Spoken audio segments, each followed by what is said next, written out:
세상에서 가장 길면서도 가장 짧은 것, 가장 빠르면서도 가장 느린 것, 가장 작게 나눌 수 있으면서도 가장 길게 느릴 수 있는 것, 가장 하찮은 것 같으면서도 가장 회한을 많이 남기는 것, 그것이 없으면 아무것도 할 수 없고 사소한 것은 모두 집어삼키고 위대한 것에는 생명과 영혼을 불어넣는 그것.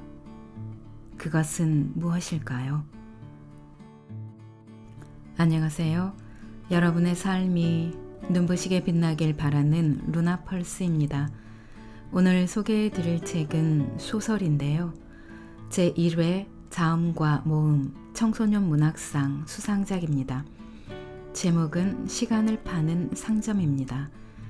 지은이는 김선영, 펴낸 곳은 자음과 모음, 2012년에 초판 1쇄 발행된 소설입니다. 영상 소두에 읽어드린 시간에 관한 내용은 19세기 영국의 물리학자 마이클 패러데이의 시간에 관한 말이었습니다. 책의 본문에서도 나오더군요. 이 책은 제1회 자음과 모음 청소년 문학상 수상작인데요. 추리기법을 빌려 이야기의 끝에 다다르기까지 독자를 팽팽히 끌어당기는 힘이 있습니다. 저도 그냥 빠져들어 읽었습니다. 이 책의 주인공 여고생 온조를 둘러싼 사건들을 통해 시간의 의미를 되짚어보는 책입니다. 주인공 온조는 인터넷 카페에 크로노스라는 닉네임을 달고 시간을 파는 상점을 오픈합니다. 훌륭한 소방대원이었지만 젊은 나이에 죽은 아빠의 못다 이룬 뜻을 이어받은 온조는 손님들의 의뢰를 해결해주는 시간을 파는 상점의 주인 크로노스가 되었습니다. 시간의 경계를 나누고 관장하는 고대의 신 크로노스는 턱수염을 다보록하게 달고 있는 노인입니다. 등에는 커다란 천사의 날개를 달고 있지만 아버지 우라노스의 성기를 하르페로 거세하고 제 능력보다 뛰어난 아들이 태어난다는 말에 레아가 낳은 자신의 핏덩이를 심장부터 집어삼키는 무시무시한 힘을 지닌 신입니다. 고대 그리스 사람들은 시간을 크로노스와 카이로스로 구분했다고 하지요. 크로노스는 과거부터 지금 그리고 미래까지 일정한 속도와 방향으로 흐르는 기계적, 연속적 시간을 의미합니다. 보통 말하는 시간과 같은 개념이죠. 반면 카이로스는 의식적이고 주관적인 시간, 특히 결정적인 순간의 시간을 의미합니다. 크로노스가 그냥 흘러가는 시간이라면 카이로스는 어느 한 순간, 결정적 시기의 시간을 말합니다. 시간은 흐르는 것이지만 흘러간 시간은 그것으로 끝이 아닙니다. 우리를 어디로 데려갈지 모르는 게 시간의 힘이라고 하지요. 분명한 것은 시간은 지금의 이 순간을 또 다른 어딘가로 안내해 준다는 것입니다. 우리 스스로가 그 시간을 놓지 않는다면 절망의 시간을 우리는 희망을 속삭이는 시간으로 만들 수도 있습니다. 여러분은 지금 어떤 시간을 보내고 계신가요? 오늘 제가 낭독해 드릴 부분은 첫 번째 이야기입니다. 오늘도 책과 함께 편안하고 따스한 시간 되시기 바랍니다. 첫 번째 의뢰인 그놈.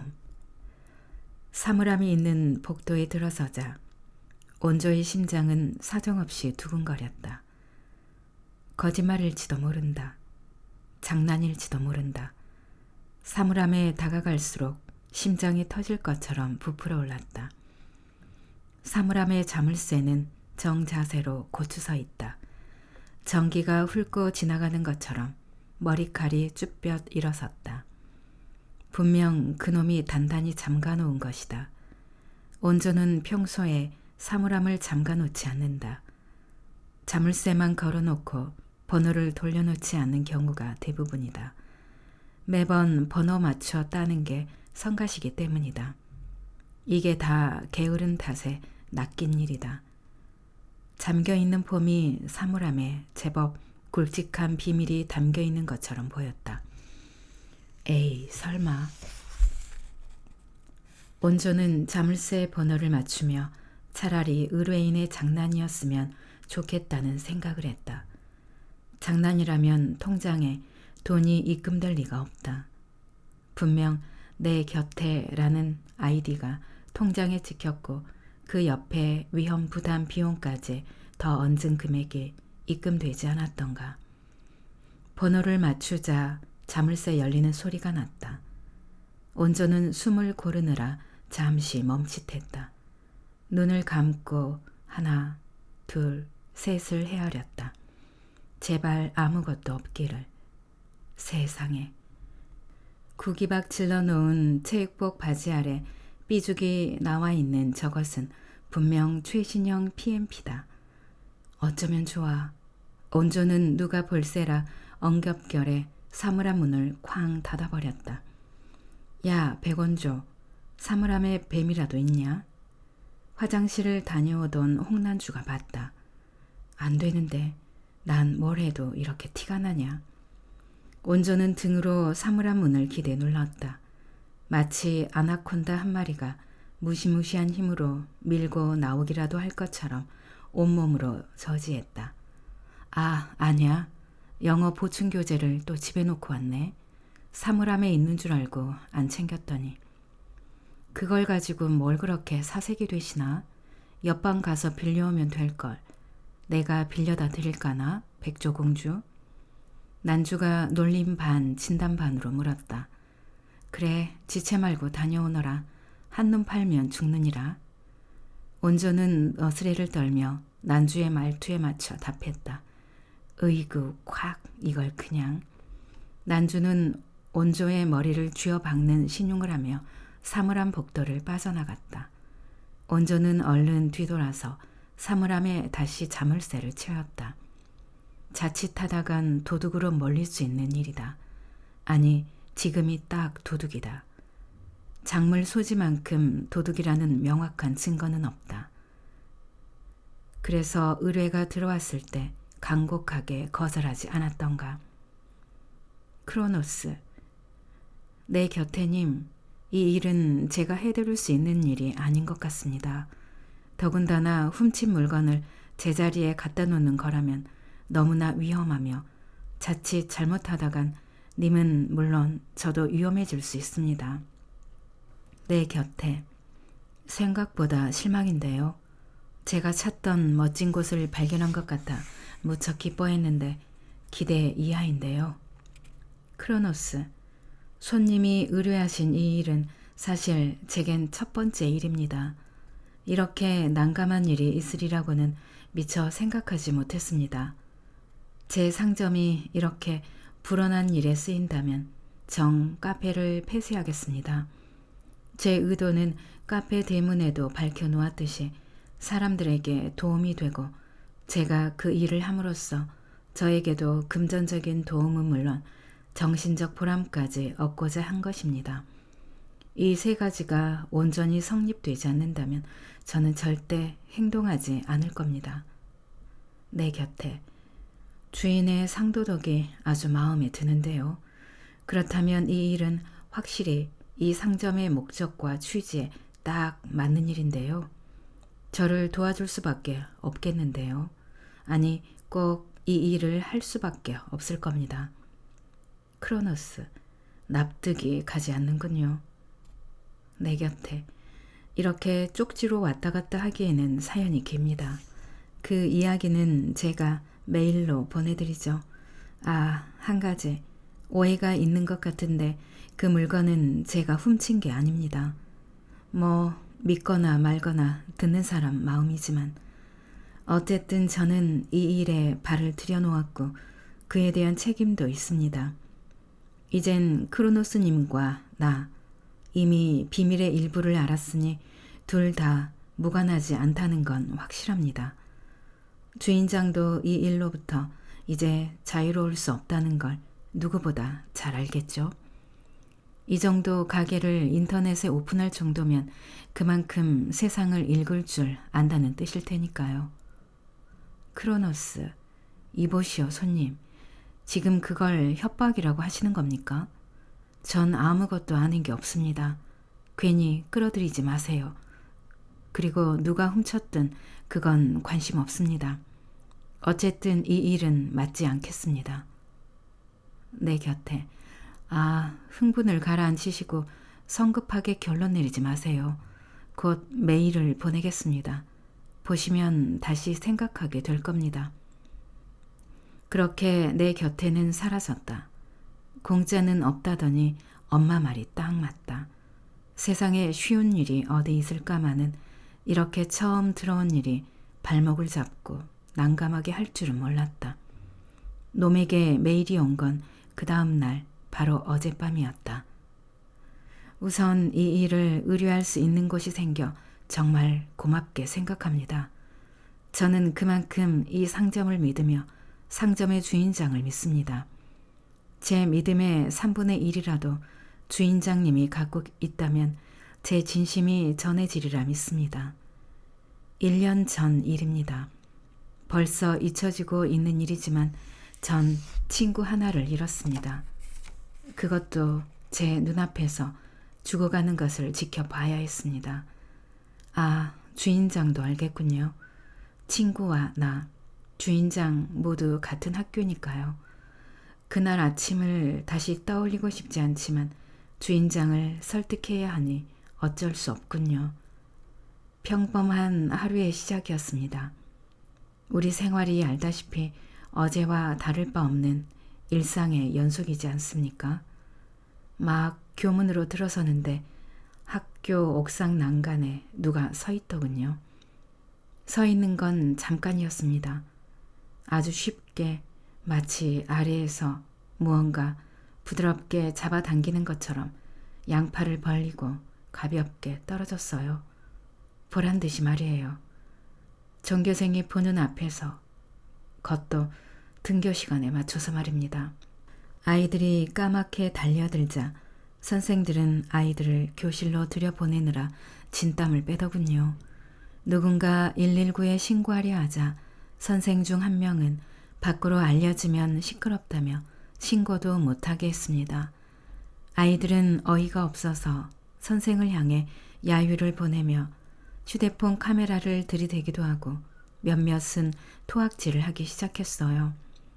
왜 그렇게 극단적인 선택을 했는지 그것까진 정확히 모르겠습니다.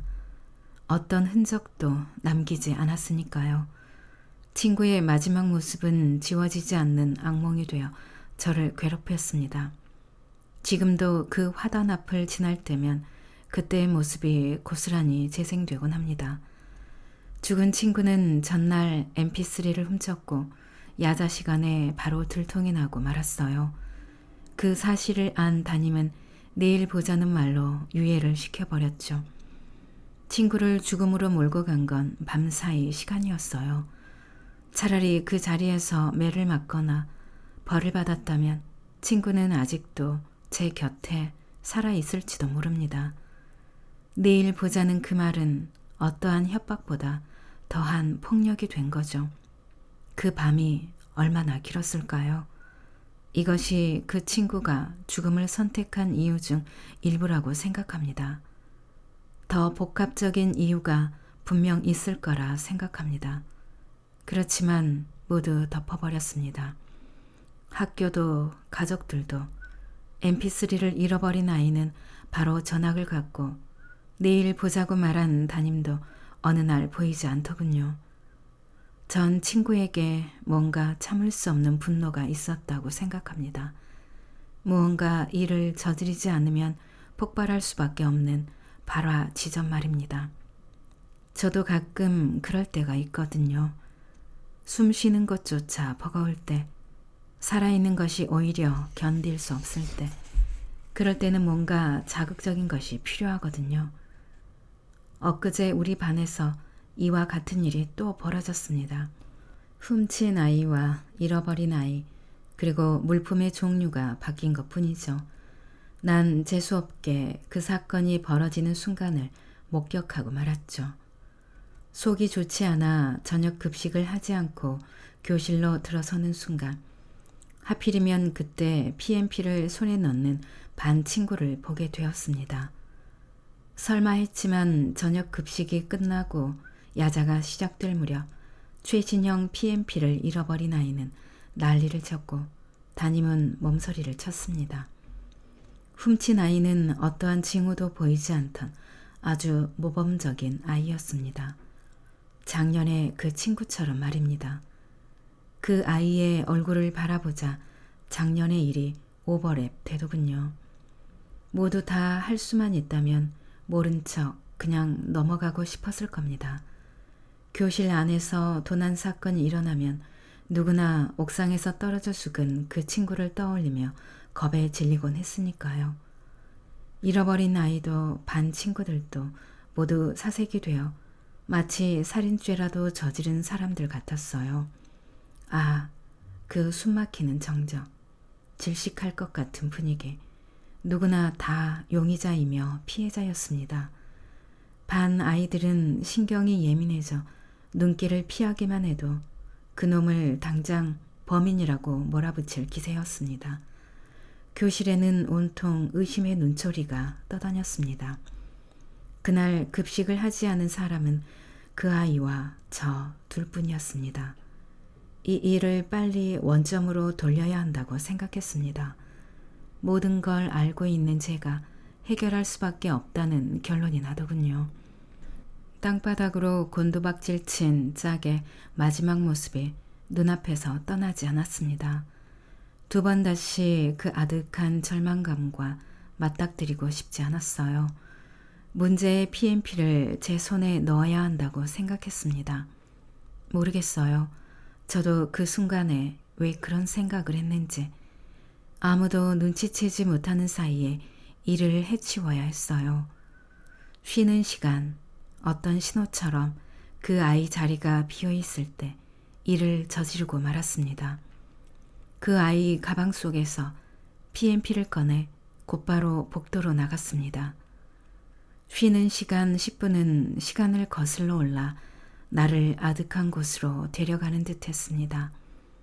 도저히 물건을 들고 다시 교실로 들어설 수 없었습니다. 물증을 숨기기 위해 빨리 움직여야 했습니다. 그 순간 구원의 빛처럼 시간을 파는 상점이 생각났고 재빠르게 행동할 수 있었습니다. 아, 네가 하지 이걸 왜 굳이 나한테 시키느냐라고 반문할 수도 있습니다. 당연히 그렇지요. 제가 할 수 있다면 했겠지요. 위에서 썼듯이 이 반 분위기는 활시위를 팽팽하게 당겨놓은 것처럼 빈틈을 볼 수 없었고 아이들은 섣불리 말을 꺼내지 않을 뿐 급식 시간에 누가 교실에 있었는지 다 아는 눈치였습니다. 만약 제자리에 돌려놓는 것을 실패한다 하더라도 전혀 뜻밖의 상황으로 만들어야 하기 때문에 크로노스님이 필요했던 겁니다. 문제의 PMP는 크로노스님의 사물함에 이미 들어가 있습니다. 사물함도 제대로 잠그지 않고, 그리고 사물함 상태가 그게 뭡니까? 남학생보다 여학생이 더 지저분하다는 말이 그냥 있는 게 아니더군요. 사물함은 단단히 잠가놨습니다. 혹 비밀번호를 잊어버려 이를 그르치진 않겠지요. 이제껏 본인의 사물함에 어떤 물건이 있는지 모른다면 주인장도 정리정돈이 꽝인 건 인정해야 할 겁니다. 되도록 빨리 제가 지정해준 자리에 그 물건을 갖다 놓으면 크로노스님과 제 거래는 끝납니다. 아, 위험부담 비용을 더 넣었으니 용기 내시길 바랍니다. 추신, PMP를 잃어버린 두 번째 아이는 잠깐 당황하는가 싶더니 오히려 얼굴이 편안해 보이더군요. 그 아이의 불편함이 온전히 저한테로 옮겨온 겁니다. 이제 크로노스님한테 갔겠죠. 주인장과 제가 하는 일이 누군가의 생명을 구하는 일일지도 모른다는 걸 명심하십시오.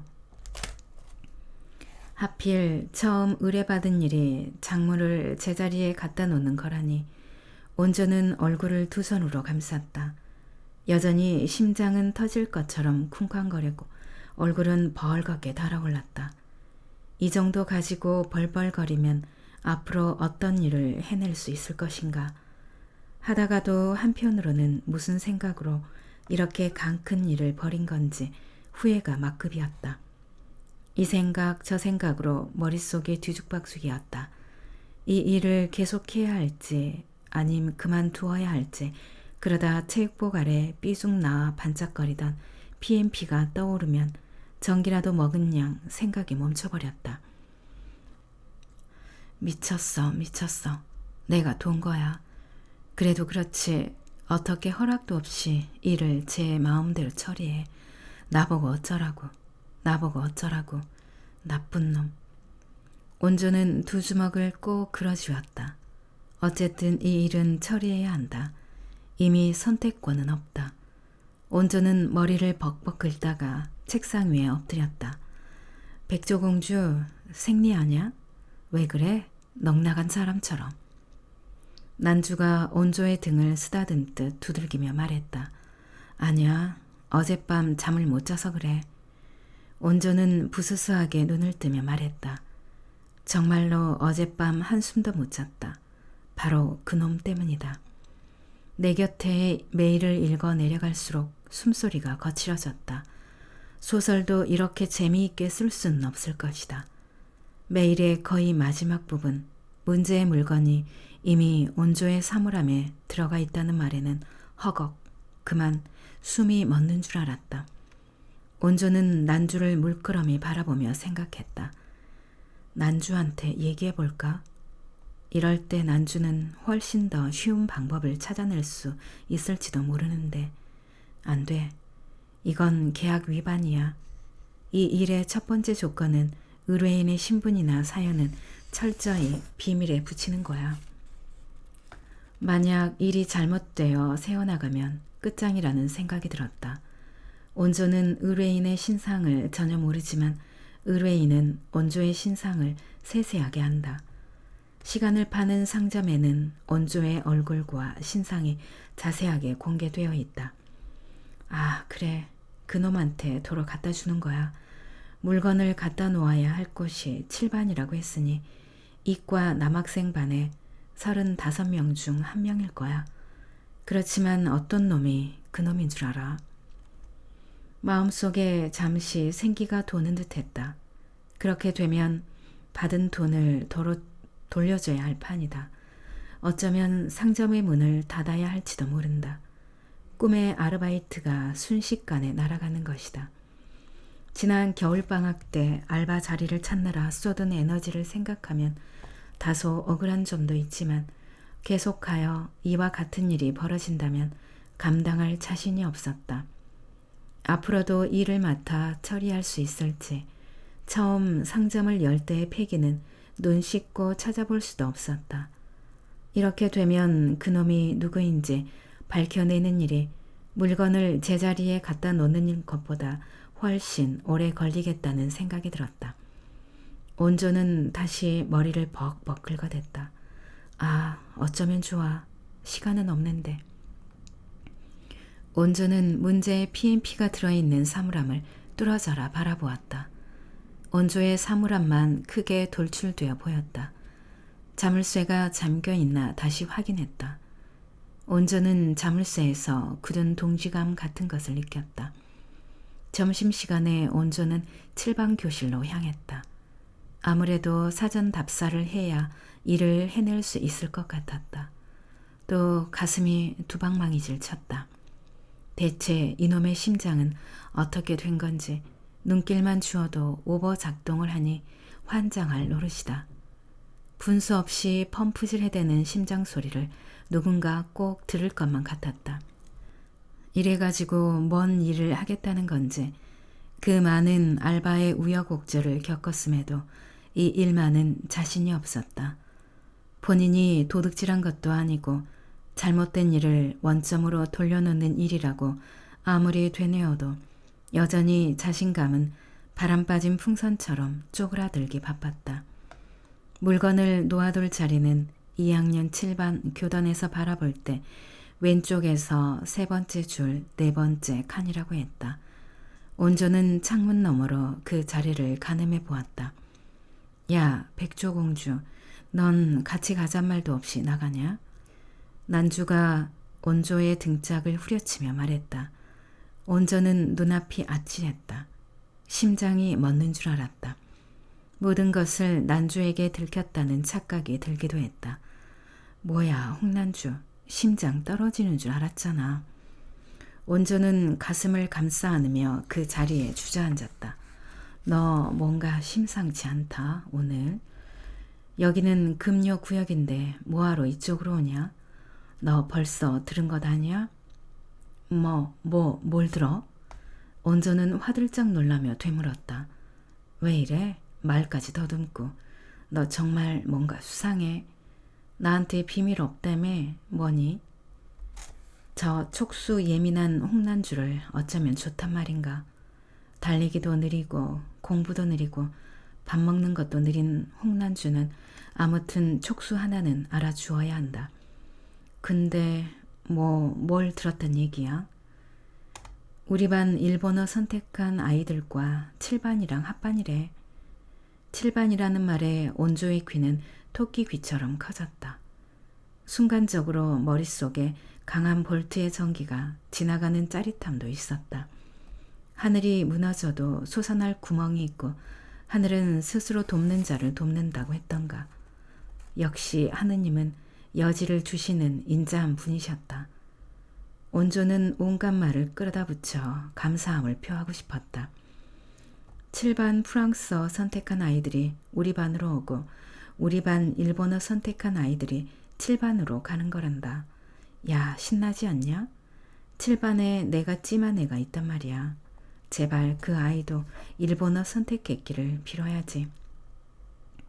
이건 하늘이 도왔다고 밖에 할 수 없다. 이제 남은 일은 하나밖에 없다. 물건을 제자리에 안전하게 옮기는 일이다. 누구의 눈에도 띄지 않게 온조의 심장은 또다시 두방망이질 쳤다. 그놈은 지금 얼마나 이 순간을 즐기고 있을까. 그놈도 이 소식을 들었겠지. 그놈은 일본어일까 프랑스어일까. 차라리 그놈은 프랑스어이기를 바랐다. 온조는 그놈의 눈에서 벗어나고 싶었다. 일본어는 오후 마지막 수업 시간이다. 사물함 속에서 일본어 책을 찾아 문제의 물건을 책 사이에 끼워 넣었다. 책이 좀 불룩해졌지만 양손으로 꼭 감싸자 불룩한 것이 가려졌다. 심장에 세찬 풀무질은 코끝으로 뿜어져 나오는 더운 김과 박자를 맞추었다. 침착해야 한다. 입안이 마르고 목젖이 뻣뻣하게 굳는 느낌이 들었다. 교탁을 마주보고 왼쪽에서 세 번째 줄, 네 번째 칸이라고 했던가. 온조는 다른 누구보다 서둘러 교실에서 빠져나와 7반으로 향했다. 촉수 예민한 난주의 눈도 피해야 했다. 온 천지가 지뢰밭이다. 자칫 한 발짝만 잘못 디뎌도 뻥뻥 터질 것 같았다. 한 발 한 발 조심하지 않으면 지뢰는 언제든지 터질 수 있다. 7반에서 남학생 한둘이 교실 문을 빠져나오기 시작했다. 프랑스어를 선택한 아이들이다. 온조는 앞문으로 들어가 교탁 앞에 섰다. 마른 침을 꿀꺽 삼켰다. 건조하게 마른 목젖이 목구멍에 쩍 들러붙었다. 제자리를 정리하고 교실을 빠져나가느라 온조에게 신경 쓰는 사람은 없었다. 온조는 물건 놓을 자리를 가늠해 보았다. 어라, 이건 또 무슨 생각지도 않은 돌발 상황인가. 온조는 미간을 찌푸리며 머리를 벅벅 긁어댔다. 물건을 놓아야 할 자리에 여전히 남학생이 앉아있는 것이 아닌가. 제 반에서 듣는 아이들은 굳이 자리를 옮길 이유가 없는 것이다. 물건 주인이 일본어를 선택했다면 제자리에 그냥 앉아 있을 수밖에 없다. 그것도 계산했어야 하는데 그것까지는 생각하지 못했다. 칠반에만 오면 일이 해결될 줄 알고 좋아라 설치기만 한 꼴이었다. 야, 안 앉고 뭐해? 오기는 귀신같이 빨리 와놓고. 야, 너도 입안에 뭐 꿍꿍이 있는 거 아니야? 왜 이렇게 빨리 왔어? 어느새 난주가 귀신같이 따라붙어 악마 같은 목소리로 속삭였다. 벌써 온존의 반 여학생들은 여기저기 빈자리를 찾아 앉기 시작했다.